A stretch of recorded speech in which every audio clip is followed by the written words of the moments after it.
सभी चालक भाइयों को मेरा नमस्कार। दिल्ली में आएंगे 50,000 नए इलेक्ट्रिक ऑटो।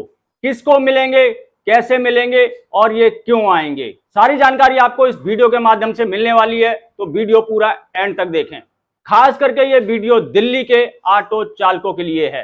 दोस्तों, वीडियो में आगे बढ़ने से पहले आपसे छोटी सी रिक्वेस्ट करना चाहूंगा। अगर आप हमारे चैनल पर पहली बार आए हैं या फिर अभी तक हमारे चैनल को सब्सक्राइब नहीं किया है तो सब्सक्राइब करके बेल आइकन जरूर दबा दें। और अगर आप हमें फेसबुक पे देख रहे हैं तो हमारे फेसबुक पेज को ही फॉलो जरूर कर लें, क्योंकि दोस्तों हमारे चैनल पर हमेशा ट्रांसपोर्ट से जुड़ी, आरटीओ से जुड़ी, ट्रैफिक डिपार्टमेंट से जुड़ी समस्त प्रकार की जानकारी सही और सटीक टाइम पर मिलती है। दोस्तों, दिल्ली में आने वाले हैं 50,000 नए इलेक्ट्रिक ऑटो। ये बताने से पहले मैं आपको एक जरूरी जानकारी दे दूं, खास करके जो दिल्ली के ऑटो चालक हैं। दोस्तों, जैसा कि आपको पता होगा, दिल्ली में नई ईवी पॉलिसी आने वाली है। तो ऐसे में अगर आपसे कोई भी व्यक्ति या फिर कोई भी यूनियन इस पॉलिसी को रुकवाने के लिए या फिर 10 वर्ष पुराने सीएनजी ऑटो की पॉलिसी को रुकवाने के लिए आपसे कहता है कि आप हमारे साथ जुड़िए, हमारी यूनियन में जुड़िए, हमें पैसे दीजिए, हमारी मेंबरशिप लीजिए और हमें सहायता राशि दीजिए ताकि हम इस आने वाली ईवी पॉलिसी को रुकवा सकें, तो सभी ऑटो चालक भाइयों से मैं निवेदन करता हूं, आप किसी भी व्यक्ति को, किसी भी यूनियन को इस ईवी पॉलिसी को रुकवाने के चक्कर में पैसे बिल्कुल भी ना दें। अगर आप उनको पैसे देते हैं तो आप खुद जिम्मेदार होंगे, आपको बाद में पछताना पड़ेगा, क्योंकि ये जो पॉलिसी है ये सिर्फ पैसे से रुकने वाली नहीं है। ये पॉलिसी रुकेगी तो चालकों की और ट्रांसपोर्ट यूनियनों की एकता के बल से रुकेगी।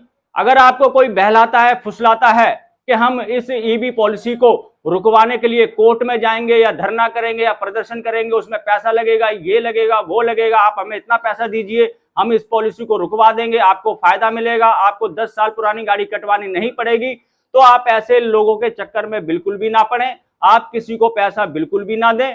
हाँ, आप किसी यूनियन से जुड़ सकते हैं और जो उसकी मेंबरशिप होती है 1 साल की, आप उसको दे सकते हैं। और किसी भी यूनियन से जुड़ने से पहले आप उसके पीछे का इतिहास जरूर देख लें कि वो यूनियन कैसी है, क्या काम करती है, चालकों के साथ उसका व्यवहार कैसा है, क्योंकि ईवी पॉलिसी के चक्कर में अब कुछ लोग ऐसे बाहर निकल कर आएंगे जो आपको ठगने का काम करेंगे। चलिए अब मैं बताता हूं आपको कि दिल्ली के अंदर नए 50,000 इलेक्ट्रिक ऑटो क्यों आएंगे, किसको मिलेंगे। दोस्तों, बात कर रहे हैं हम ईवी पॉलिसी की। सभी को पता होगा, अब तक तो शायद हमारे जितने भी दिल्ली के ऑटो चालक हैं या फिर टैक्सी चालक हैं या फिर अन्य प्रकार के जो कमर्शियल वाहन चालक हैं, सभी को ये जानकारी मिल गई होगी कि दिल्ली सरकार एक नई ईवी पॉलिसी बना रही है और बहुत ही जल्द ये दिल्ली में लागू होने वाली है।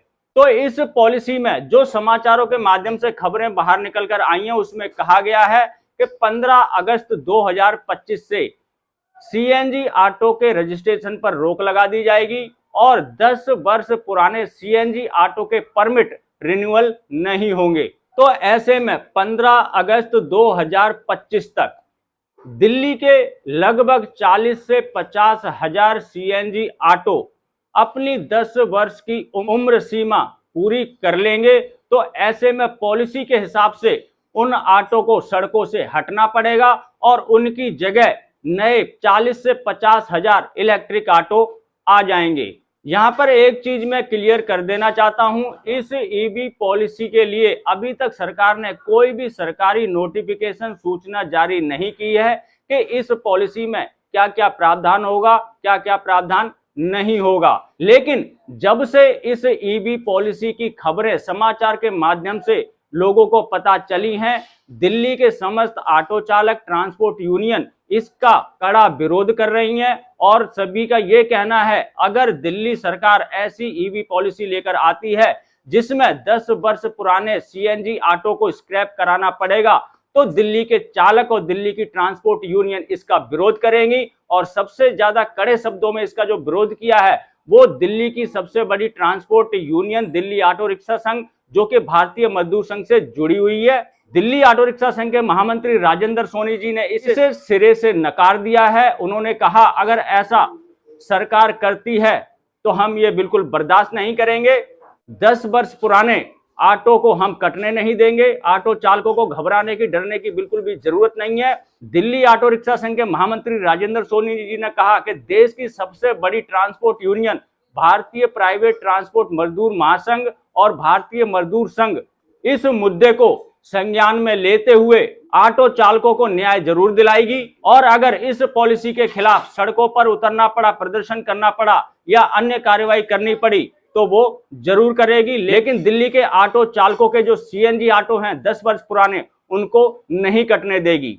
मैं तो दिल्ली सरकार से ये निवेदन करूंगा कि आपने जो ये प्रावधान रखा है कि 10 वर्ष पुराने सीएनजी ऑटो को कटवाकर इलेक्ट्रिक ऑटो दिलवाएंगे और दिल्ली में पॉल्यूशन को कम करवाएंगे, तो दिल्ली सरकार से मैं अपील करता हूं, पहले दिल्ली सरकार को अपने जितने भी सरकारी विभाग हैं उन सभी गाड़ियों को इलेक्ट्रिक में बदलना चाहिए। उसके बाद दिल्ली के अंदर ऐसा इंफ्रास्ट्रक्चर तैयार करना चाहिए कि लोगों को चार्जिंग करते समय लाइन में ना लगना पड़े। और जैसा कि मैंने आपको पिछले वीडियो के माध्यम से भी बताया था कि ज्यादातर जो हमारे ऑटो ड्राइवर हैं वो किराए के घरों में रहते हैं, उनके घरों में चार्ज करने की व्यवस्था नहीं होती है। तो दिल्ली सरकार को सबसे पहले ऐसे पार्किंग स्थल बनाने चाहिए जहां पर 40 से 50 गाड़ियां एक साथ खड़ी हो सकें और रात भर चार्ज हो सकें। दिल्ली सरकार को इस ईवी पॉलिसी को लाने से पहले पूरा इंफ्रास्ट्रक्चर तैयार करना चाहिए, चार्जिंग स्टेशन बनाने चाहिए, पार्किंग स्थल बनाने चाहिए और चालकों की समस्याओं को सुनना चाहिए। तब जाके दिल्ली सरकार को ये ईवी पॉलिसी लागू करनी चाहिए। अगर दिल्ली सरकार दिल्ली से पॉल्यूशन कम करना चाहती है, इलेक्ट्रिक वाहनों को बढ़ावा देना चाहती है, सबसे पहले सरकारी विभागों के जो वाहन हैं उनको इलेक्ट्रिक में बदलना चाहिए। उसके बाद 40 से 50 हजार नए इलेक्ट्रिक ऑटो के लिए फ्रेश परमिट खोलने चाहिए, जिससे कि जो हमारे ऑटो चालक किराए पे गाड़ियां चलाते हैं और जीवन भर किराए पर ही चलाते रहते हैं, उनको एक मौका मिले अपनी गाड़ी खरीदने का।